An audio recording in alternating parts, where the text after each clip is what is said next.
How you doing, mate? Hey, good. How you doing? Not too bad. Thank you so much for doing this. And yeah, hopefully we can have some fun with it. So the first question I always like to start with is basically just t tell us your story. Tell us about how this all started and and how you ended up with OP. Right. So I'm now 36 years old, and 2 years ago I started playing basketball, and I played basketball when I was a teenager, but now I started again, and I wasn't really unfit, but I wasn't super fit either. I had stamina, but I didn't have any muscles. I still don't have much of the muscle, but at that time, it was clear that I didn't like my body wasn't ready for basketball. But I got super excited and I played for a few months, like 4 months. I played almost every day or had some kind of exercise almost every day. It was kind of like, middle-age crisis thing. Like you start, and I was the worst player, so I looked around. Everyone's great at basketball. I wanted to get better, so I went all in, and and my body wasn't really accepting this, and I guess I developed OP for the in that 4 months period, maybe 4 or 5. I don't. It's a bit blurry, but it started as a kind of adductor thing, sore adductors, and in the when in first minutes of practice, it was really stiff, and I had to warm it up, and the time that it took me to warm up always got longer and longer, and at the end, it was like 30 minutes of warm up before I could actually play. It was horrible. So then I at first I tried to just rest, like 1 week of rest, and go back, and it wasn't really. It was actually getting worse, I think. And finally I couldn't really. I could maybe run straight, but as soon as I did anything else, it was impossible. Basically, I remember the last practice. It was it was not nice. But then I went to the doctor finally, and I was really lucky because I went straight to the doctor that was kind of a specialist, not in OP, but like sports, whatever, really good one, and he diagnosed me right away. Took him maybe 5 minutes to diagnose OP. That is Uh, actually really lucky. So many that people. is really lucky because when Yeah, I was watching some testimonials from your other patients, it can be a lot worse. yeah. So, but we did a MRI, and it sort of confirmed the OP. And he said, take, I think it was a month or 2 months, I think 1 month of rest. And then he pointed me to some physio who was actually had done OP before. I don't know if she was a specialist or anything, but I mean, at least she knew about it and had some kind of background. So we started with the physio, and it took a really long time. It was, I think, 4 months of some kind of exercising, like doing. It was a bit similar what you do, but it was a bit different. Like it wasn't. We didn't work as as much, I think. Hmm. And I got better, sort of. Like I got back to playing basketball, Hmm. but as soon as I really started playing, it came back. Like slowly, I could feel like this time I was expecting, sort of like expecting, or I was worried that it would come back, so I immediately noticed the similar pain. And then I tried to sort of get rid of it myself because now I knew the exercises that are required. So I tried that, but it just didn't go away for some reason.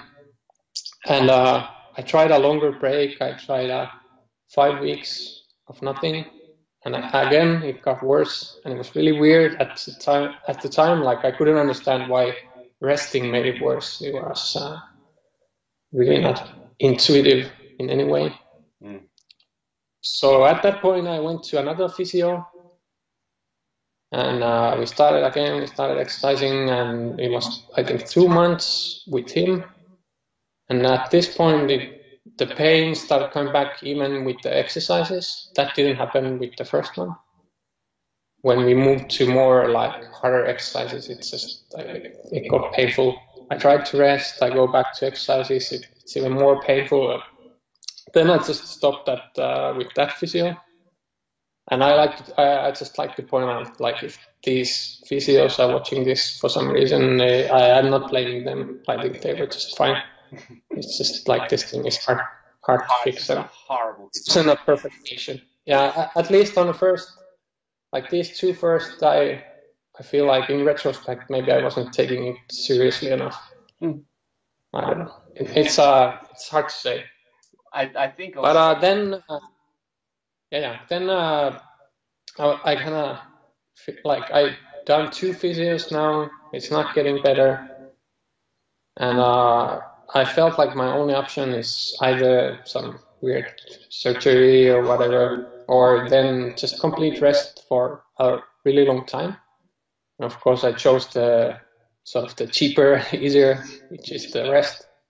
And I rested 3 months. Actually, I meant to rest more, but at the 3 months point, I realized, like, oh my God, like this is just like, now the pain just comes from if I walk my dogs or if I stand up in a queue at the grocery store. It's like, it's horrible. Like, it just got worse and worse with the rest. Like, I see in your other patients, they also tell this.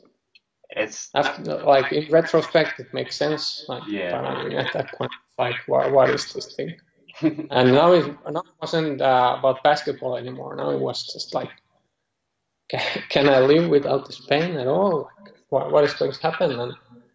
And I was like a few days away from going back to the doctor, just asking, like, what are my options? And then I actually found your, I've seen your videos before, but now I found the testimonials. And I suddenly realized that, hey, these people in the videos, like, they are not from Australia. Like, what is this thing? What is this thing? Like, did you travel to UK to fix this question or what?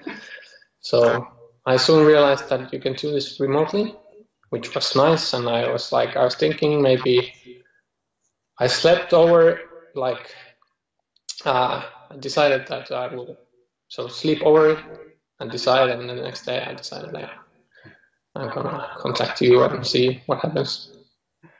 What was I gonna say?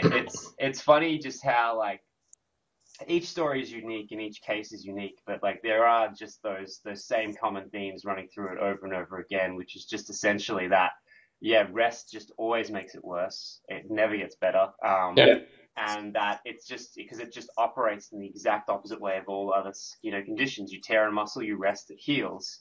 But chronic pain, and it's not just limited to OP, chronic lower back pain, any chronic pain condition, is generally rest makes it worse because it just allows you to get weaker. But it's hard to know that because in your whole life, you've never had a chronic pain condition. You've always had, tears and tweaks and things. So it's like everything you've learned in your experience ends up working against you, which is just horrible and annoying and terrible. But yeah, it's funny like that. And it's funny you mentioned the other physios and that their experience as well is with the other kinds of injuries, the typical ones. So unless they've had a particular history with a chronic pain condition, or if they've, like, I experienced chronic lower back pain. So unless they've been through it, it's like, they're in a bad situation as well. And that 99% of the time, they're not dealing with this. So they've been put in this horrible situation to try and deal with something they may have never seen before in their life.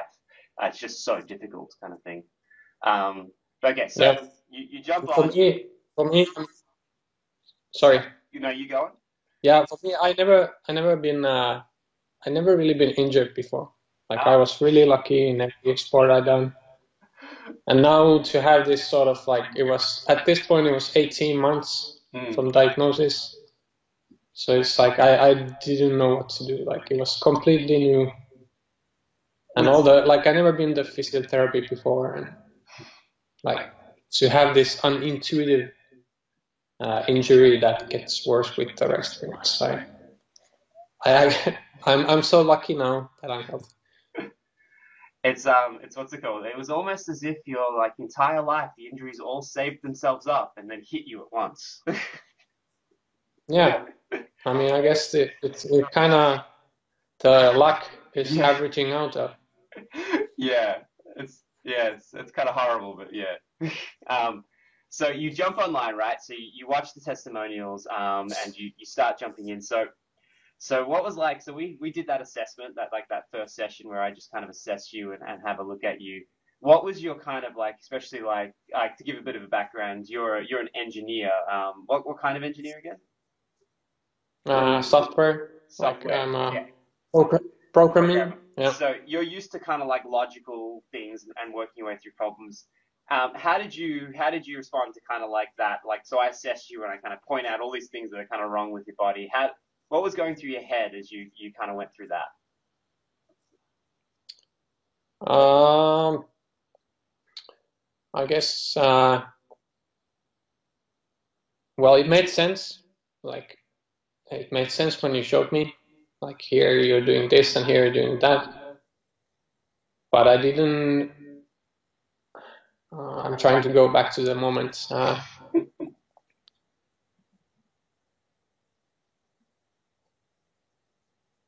Like it wasn't like oh I had some kind of aha moment. It wasn't like that. I was just like it was first session. I was just doing what you told me, and like I don't know. Think back to just the yeah, assessment and stuff, and like like that first kind of the 20-minute session, that first kind of like the assessment, and then breaking through that. The reason I bring it up is because you started from such a weak base in terms of like you were so unfit, you hadn't done anything at that point. that I I was remember. I Like was always not being impressed. able to. Yeah, it's a body squats. Yeah, I couldn't hold with one. Like what was it? Close your eyes and Yeah, try to stand up. on Like one it foot. was like Yeah, a bit embarrassing. I should have found the video and kind of showed that, and then showed you doing like the really heavy deadlift. I might cut that in there if I have time. I'll like superimpose it. But what I was always really impressed with was basically like I just kind of explained to you. It was like your body's doing this, your body was doing this, and it was kind of like you just went, all right, cool, that's what it's doing, and then you just kind of went, and then when we started with the exercises. It almost just seemed like you were just like, all right, cool. I know what's wrong with me. Now I just need to do this to kind of get better. And even though you started from such a small base, it was kind of like you just never really like, it was like, this all makes logical sense. So if it makes logical sense, I just need to follow it through. And so even though you started from such a weak place and you were struggling so much at the beginning, it was like you just kept plugging away at it. And so at the beginning, it was a real struggle. But once you got your level of fitness back up, it almost seemed like then you were just like going, you were full steam ahead and it was really, really easy. And I was just curious as to Yeah, how you were able to stay focused right at the beginning when everything was just really, really hard. yeah. I think the biggest reason was that this injury was like it kind of devastated me in a way. Mm. Like it was so long, 18 months, and like it kind of got worse and worse and worse. So you were I felt like you are my last hope, if you know what I mean. Like I have to put everything I have into this because the options are non-existent. Like I didn't believe in the surgeries or Mm. injections, or at least based on the internet googling or whatever, it seemed really desperate. So I figured like two physios couldn't heal this, and you're the specialist in a way. So like if I can't hold back, like I can't resist anything. I just have to do whatever you tell me to do. I was 100% sort of like I was just open. I wasn't resisting anything. Like even if it was super hard, like and the first weeks, like if I felt like you said, I was really weak. I was 3 months of couch potato before this, and it was like, oh my god. I think like what you're describing there, that mindset as well is like it's part of the reason I do these, right? Like I was saying before the session, just because it's like that getting to that point where you're just like, you know what, like there's no room for anything else right now. Like I just have to be all in. I just have to I have to throw everything at this, or I'm just not going to get better. like that, reaching that point, like I feel like once people hit that point and they make that decision, it's like you take away chance. It's like you're going, I'm just going to keep doing this until I get better. Like there's no other options. There's no other way. I refuse to live with the other version of reality. So I'm just going to commit. That's it. I'm all in and there's nothing else. I feel like once people get to that point where they're just like, you know what, that's it. I'm going to make this work. I don't have any other options. That's the point where they get better. Like to me, then it's just inevitable. They'll get better because they'll just keep doing the work, kind of thing. And yeah, like give people, like for me, I always got that feeling from you because it was just like you were like, yep, I can only do this, but I'll keep going. I'll keep doing it. It's like, the first week you were like ab wheeling, but you were only going out this far. But you were just like, no, I feel my core working, and I'll keep going, and I'll keep doing it. And then 3 weeks later, you were all the way out, kind of thing. But you were never kind of like, oh, I'm never going to get this, and this is too hard, and how the hell does anyone else do this? You were just like, oh, well, if I can go this far, well, then I'll be able to go this far, then I'll go this far, and so I'll just keep going until I have the strength to do it properly, kind of thing. Take people through kind of like what allowed you to get through that, especially at the beginning. What kind of tactics and things did you use to kind of force yourself to do things that were just really, really hard? I guess one was the really early on you told us about breathing, right? The core breathing, whatever. And you said something like, when it gets hard, just like do that. That actually helps. So it's when there's pain or you feel those disappointments of your weakness or whatever. I just did that. I mean, some sort of meditation, I guess, but just focus on the breathing and everything else sort of fades away. I guess that would be my number one sort of tip or trick or whatever. No, that's awesome. So I guess it's also, the failed physiotherapists before. With those, I was always sort of questioning, resisting, like, is this true? Especially when it got painful, like pain in the OP area. That always triggers like disappointment and doubt.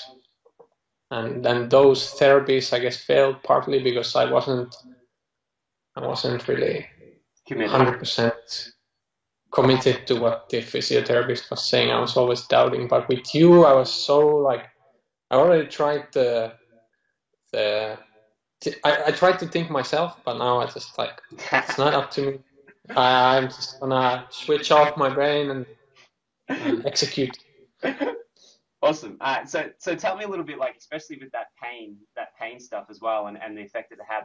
How did you find like that pain physiology section that I kind of had in the spreadsheet, and explaining how pain works, and so that you can interpret it better if you did feel pain? How did you find that in terms of fitting in with your rehab process and your experience? Yeah, I mean, that was something that the other physios didn't do. It made a huge difference. Like the fact that the rest made it worse now had some kind of explanation. Like, of course, I'm not I don't have a PhD in these matters, so there's no way for me to check it or whatever. But I just accepted this is the truth.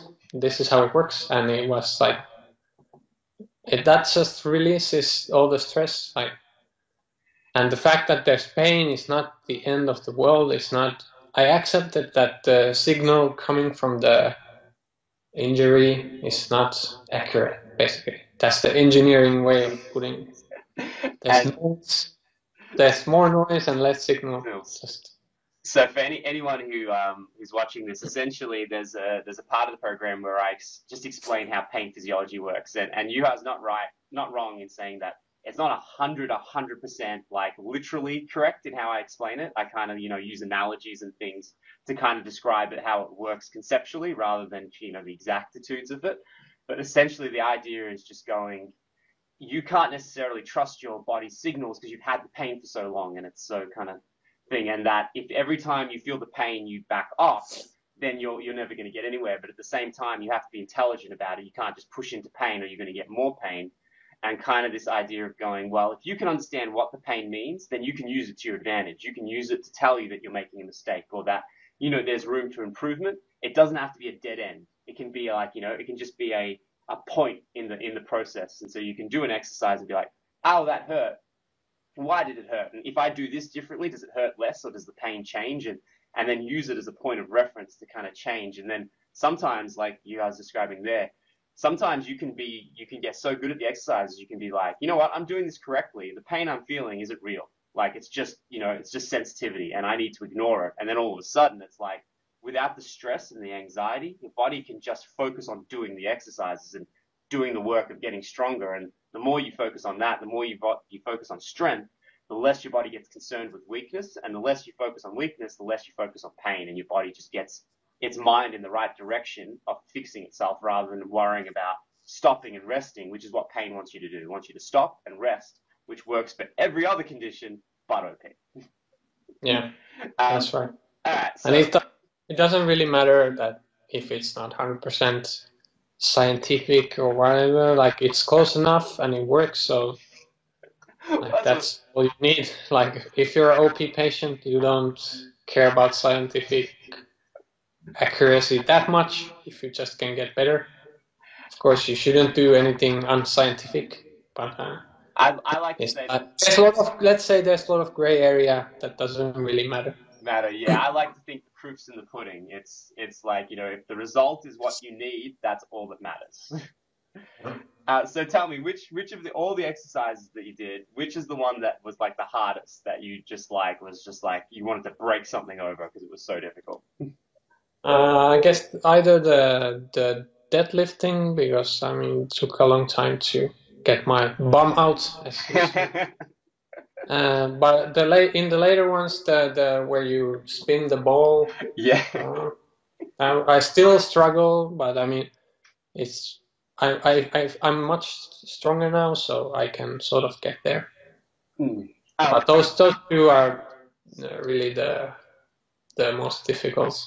Well, and if you think about it, the deadlift is such a departure. You go from doing nothing to like, there's a heavy weight, lift it off the ground now, and it's one of the first things you do. It's difficult just by the fact that it's the first thing, but once you have that base, everything else is easier relative to it because you've come from doing nothing to lifting a heavy weight. Then like doing all the other core exercises afterwards are in order of magnitude much easier steps and progressions. So tell us what it was like going back and playing basketball and training and your first game and all that, and like, were there any moments where you wondered whether it was coming back, or were you kind of like you? Yeah, sure. The first month was tricky. Mm-hmm. I didn't give up hope or anything, but it was every time there was like in the OP area there was some like glitching or aching, and because my body it was so long since I last played, and even though we did a lot of stuff in the physio, it's still different like when you go to the court and you sort of find yourself in new poses. Yeah. And it was hard, but I kept the same sort of mindset that the pain is just like it's more noise than signal, and it will get better. And it got better every time. It was a bit easier, and like you told me to push 100% almost the first time. I just couldn't do that. I'm sorry, but I pushed as much as I sort of could mentally. I know in retrospect I know I could have pushed more, but the pain is sort of. I'm not a Jedi master, so you have to put on the brakes sometimes. But after 1 month or something like that, 5 weeks, I stopped thinking about OP. Now I just don't. I don't even. This call reminds me of my OP, but I don't think about it much at all. Oh, that's so awesome to hear, man. Now, I asked you earlier, but I'd like the explanation. Why aren't you dunking a basketball yet? Well, I can jump much higher than I think I ever have. I can grab the rim easily, but I still have like when I have the ball, it's much harder. Like my technique of jumping with the ball is just sucks, and and it's hard to hold the ball with one hand. And those are my excuses. as someone who is white and short and can't dunk, I just longingly imagine the ability to just jump and dunk a basketball. It just sounds incredible. So yeah, you should definitely do that as quickly as possible. Yeah, sure. Just like everyone watching this, like I have never dunked a basketball. It's just a dream. It's a dream of mine. But if you can grab the ring, you can't be that far off. Yeah. I mean, it's let's say it's more than 0% probability that one day I might be able to dunk, but I mean, let's see. I think next summer when the basketball games are over and whatnot, I'm gonna hit the gym and start really, perfecting doing a lot of deadlift and box jump. I'm gonna try the dunk thing if I'm still healthy. Hopefully, that's knock on wood. Not the wood or whatever.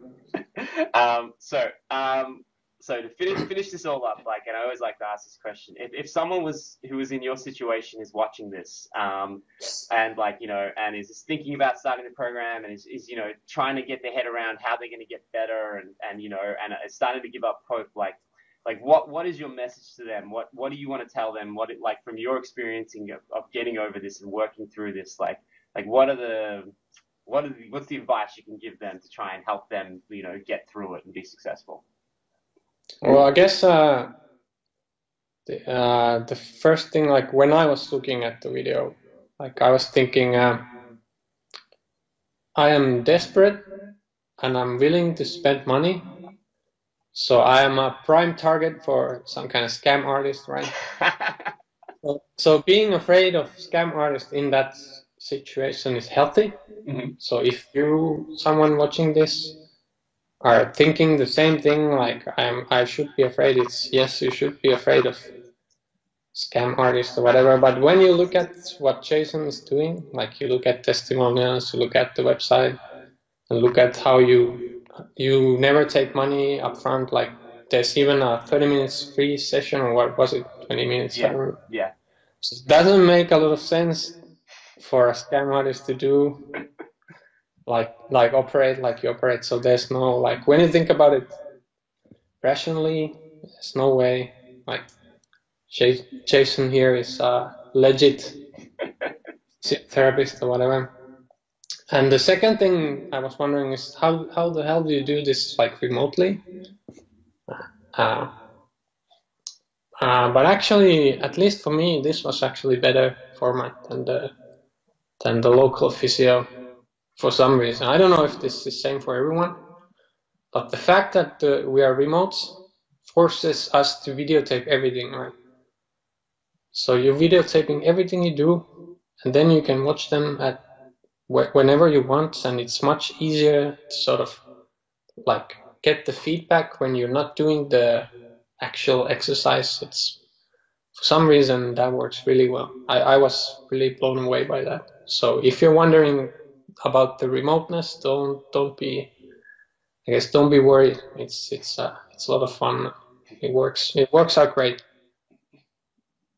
And I guess if you actually jump in and start doing the work, I guess you should, like I was telling my story, I had to sort of go all in, and this takes a lot of time, and you have to be committed. You have to be committed to do the videos, and every day almost every day you have to do something. So just don't go in if you you have to have some level of desperation, I guess. It's funny how you mentioned that, because sometimes people email me and they haven't, they may not have seen someone, or they've just started seeing someone, and I'll almost be kind of I don't know, finish seeing the person you're seeing, and if you don't get better, come back to me, because yeah, if someone can get better with someone else, that's great. I'm just happy that people get better. But yeah, I want people, when they're at that point where they're just that's it. I'm ready. I'm ready and willing to engage with some weirdo and cross the other side of the world. I'm ready to get stuck in. Because yeah, I think like, especially like the thing I always take away from how you did it is that you started from such a low level and your body was in such a difficult place that it just made it much harder than like a lot of other people who've gone through this and kind of had to kind of go through this condition. But you did it so smoothly, even though you had to start from such a difficult place. And I always thought it was the way you approached your exercises and the way you approached the whole process that allowed you to do that. And that it was, you were just always very logical and you were just always, you know, if I go through all the video, like, you know, the folders with all the videos, there wouldn't be a week where you missed your videos. Like, you know, there was never a week there where you missed a session to get your videos in and things like that. So to me, it was just kind of like you started from this really difficult place, yet it just never mattered because you were just so focused and hyper vigilant, and it just made sure it's like you just made sure you got better. There was no other option for you. You were getting better or else. And so you just got better. And it was always really impressive to me that you could do that despite of the fact of where you started, where sometimes other people start from much better positions and make life harder for themselves because they're not at that point where they're willing to really commit. Whilst you could start from such a difficult place and still get better really smoothly and easily. And it was almost like in spite of that, it didn't matter. Yeah, I mean, I asked you in the first session, like, what's the worst mistake, or what's the tell me one mistake that I shouldn't do. You said like not posting the videos. Like the way it works, you have to film videos like twice a week or something. It's a lot of work. I mean, it's there's a lot of setup, and you know, you just have to do it. And you said that's the one mistake. So I was committed that is, I will not miss one video, and I didn't. So yeah, no, it was awesome. But thank you so much for doing this, Juha, and anyone watching this, hopefully, yeah, you can take a lot away from it. But yeah, thank you so much, and have an awesome day. Yeah, thank you. Bye. That was awesome.